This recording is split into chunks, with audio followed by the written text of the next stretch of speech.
What's going on YouTube, and welcome back to another episode of Then We Eat. On today's episode, we're going to be making fried chicken.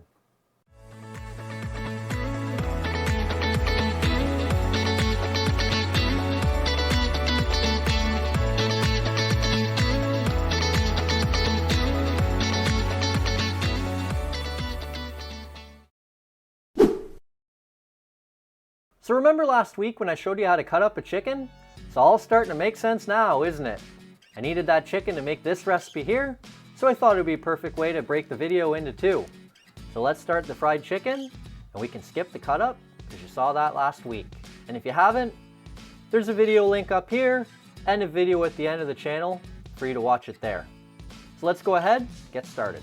Okay, so the first thing we're going to do here today, we're going to soak our chicken. So we've got our wings, we've got our legs, we've got our thighs, and we've got 4 pieces of breast meat. Alright, so now that we have our chicken in the bowl, it's time to start soaking it in buttermilk. I'm going to give the buttermilk a quick shake here. Then we're going to pour enough buttermilk into this bowl to fully submerge all of our chicken. Just pour that over top of the chicken. Kind of stir it around just to make sure that it goes all over all of the chicken.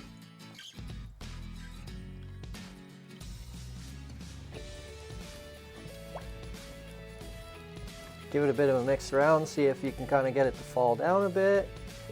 And then I'm going to use the whole container. It's a bit expensive, but I can tell you, it is so good soaked in the buttermilk. We're going to go ahead, we'll let that soak for couple hours or overnight if you can, and we'll check back in after that's been soaking. In the meantime, let's check in with Steve and see how some gravy's going. Hey food fans, well looks like I'm up. So I don't know what your family is like, but in our family we all have our little specialties. So when we're making a meal, each one of us has a task to do during those meals. In this case, I'm the gravy guy, so here I am. So what I'm going to show you today is kind of a similar to KFC style gravy because we're having fried chicken and mashed potatoes. So let's get started and I'll show you how to make this gravy. I should point out that I only make this gravy for fried chicken because it's incredibly high in sodium. Generally speaking, I would make our gravy for any, roast beef, chicken, roast chicken, something like that we would make from scratch. But this is a fun recipe, it's easy, and a lot of people like KFC gravy. So let's see how it turns out. First thing we're gonna do is turn on the induction burner and get it up to about a medium heat. Okay, so we have our induction burner on medium heat, and we're just gonna add about 4 tablespoons of butter and let it start to melt down. We're a little new with the induction burner, so we're still trying to figure out exactly what the temperatures are. So I may have to turn this up or down slightly depending on how it looks in a couple of minutes. The one thing about an induction burner is they are really fast to heat up. It is a little bit hot, so I'm going to turn it down one. And you just want to give it a stir now and again, and to just make sure that the butter isn't going to start burning on the bottom of the pan. Once the butter's melted, then we're going to put in about 4 tablespoons of flour. And we're just going to let this cook until it's just slightly brown. It takes away a lot of the flour taste, gives it just a bit of a better flavor when we're finished the gravy. So you want to just keep stirring it, let it bubble away, and just get to like kind of a light brown color. You can normally smell the difference pretty quickly. So I call it a cookie smell, but once the flour doesn't smell like flour anymore, and in my opinion smells a little more like a cookie, then you're pretty much good to go. So that smells about good, and it's got just a slight brown color to it. So we'll now add in our spices. So we've got, and by the way, the recipe will be down in the description. So we have garlic powder, onion powder, and white pepper. And again, you can get the amounts in the description below. So we're just going to let that cook a bit. As you know from past videos, we normally let the spices cook for a couple of minutes just to let them toast, bring out some of the aromatics that are in the spices. So once that's done, then we're going to add about 2 cups of water, and in this is 1 bouillon cube and 1 beef bouillon cube. And just add a bit at a time The slower you add it, the less apt you are to get you know, some big chunks in it, or it normally won't come out as smooth if you add it too quickly. And just make sure to get the rest of the bouillon if it happens to be in the bottom of the cup. So once that's in, give it a stir and just let it come back up to temperature again. Once it's up to temperature, then we'll just let it cook for just a minute or two just to thicken it up, and then it should be good to go. So once it's cooked for a couple of minutes, then you can just check it for the thickness to see how it's going. This looks about right to me. Basically at the last second, I just add a little bit of black pepper as well. So we'll add maybe half a teaspoon or so. And we'll give that a whisk in, and we'll give it a bit of a taste.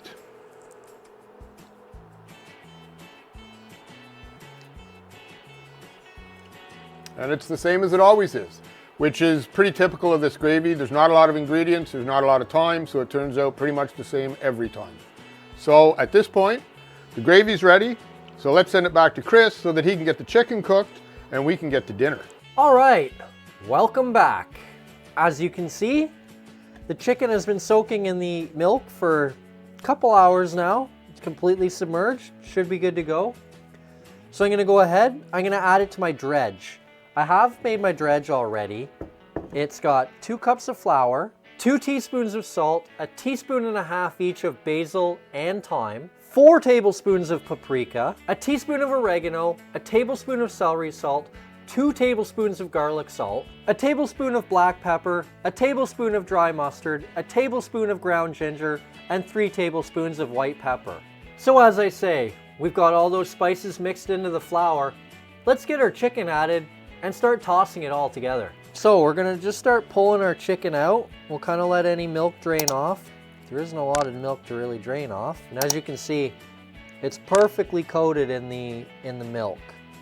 So I don't know if I'll be able to show you with this camera or not. But there you go, it's totally covered in the milk. So go ahead, toss that in.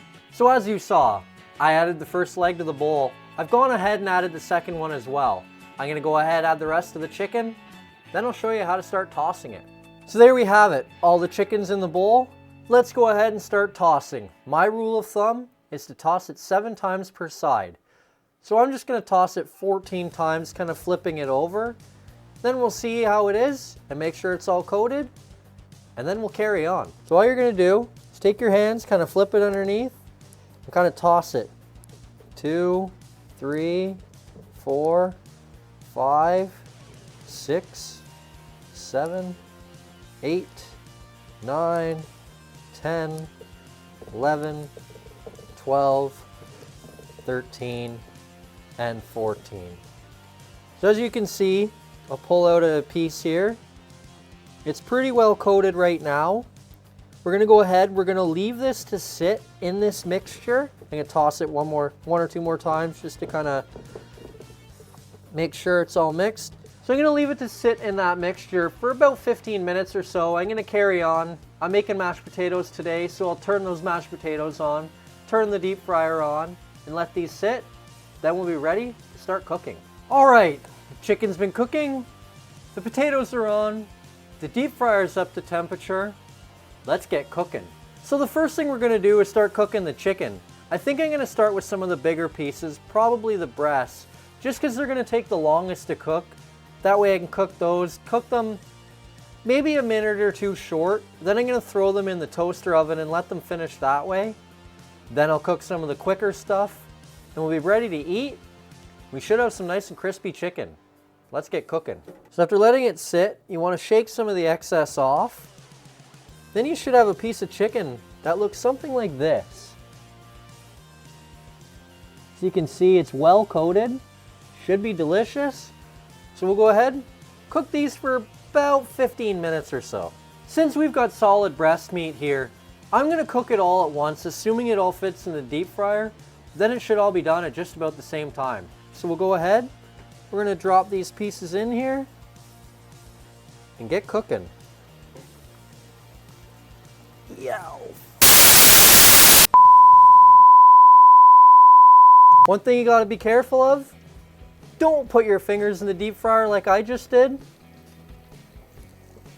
it hurts bad. So I'm gonna let those cook for about 10 minutes or so, and around the 10-ish minute mark, we'll come back and check on them, maybe flip them over, see how things are going, and then make a decision. I may have to throw them in the oven, hoping I have the deep fryer down low enough that they don't burn too quick before they cook, but we'll see in about 10 minutes and see how things are going. All right, it's been about 10 minutes now. Let's check on things, see how we're doing. Oh yeah, this chicken's coming along nicely. It's definitely not done yet. I'm gonna flip it over. I'm only gonna leave it another minute or two. I don't think we're close to being cooked yet, but it's starting to turn awful brown. I know I turned my deep fryer down. I think it's because the oil is starting to get a little old. So we'll leave that a minute or two, just let it kind of cook on the bottom. Then we'll throw it in the oven and let it continue from there. All right, I'm gonna say that's enough of a deep fry. So I'm gonna pull this chicken out. I'm gonna throw it in the toaster oven and we'll carry on with our next bit. We'll let the deep fryer get back up to temperature, and in the meantime, we'll prep our next bits of chicken. All right, deep fryer's back up to temperature. Let's cook our next batch. For this batch, I'm gonna do the thighs and the legs, because they should take roughly the same amount of time to cook. And then I'll cook the wings by themselves last. So we'll leave those for about 7 minutes or so and come back and check on them, just make sure they're not too brown. If they are, we'll throw them in the oven. If they're not, we'll carry on cooking them for another 5 minutes or so. So you see in about 7 minutes. All right, the next batch of chicken should be done. Let's pull it out, make sure things are good. We can carry on from there. Oh yeah, I'd say that chicken is in good shape. Give it a quick turn, maybe drop it for a minute longer. And then we can go move on to the wings. We'll be just about done. All right, I'd say that's long enough. Let's pull it out and move on to the wings. All right, let's toss those last 2 wings, make sure they're well coated, and then cook those up.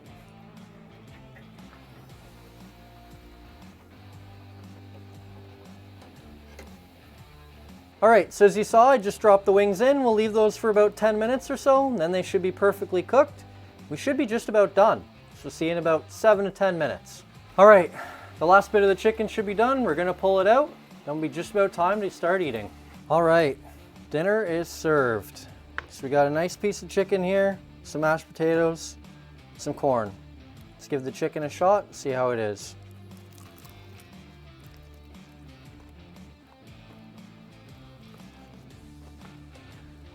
Nice flavor in that, crispy, chicken's cooked well. Not bad. Not quite on KFC's level, but not bad nonetheless. If you like this video, hit the like button, subscribe to the channel if you haven't already, share with anybody you know, and let us know down below. What do you use for your fried chicken?